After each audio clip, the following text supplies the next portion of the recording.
नमस्कार. आपल्या सगळ्यांना माहीत आहे यशोधनच्या माध्यमातून आपण समाजातल्या अनाथ लोकांसाठी आपण काम करतो आणि रोज कोण ना कोणतरी आश्रमात दाखल होत असतं. आपण त्यांना मदत करत असतो.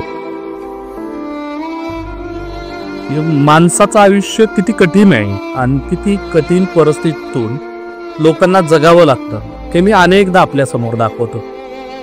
आता थोड्या वेळापूर्वी हा सुरेंद्र नावाचा पोरगा तुम्ही जर याच्याकडे बघितलं ना, ह्याला दोन्ही हात नाहीयेत, हातच नाहीयेत. उत्तर प्रदेश मधून आहे, महाराष्ट्रात आलाय, काम नाहीये, कुणी खायला देत नाहीये, असाच तो रस्त्यावर भटकत होता. आणि आता समजल्यानंतर आपण त्याला आपल्या खरं तर या आपल्या यशोधनमध्ये घेऊन आलोय. इथून पुढच्या काळामध्ये सुरेंद्रला एक चांगलं आयुष्य देण्याचा आपण प्रयत्न करू, त्याचं घर शोधू आणि परत त्याला आपण घरी सोडण्याचा प्रयत्न करू. धन्यवाद.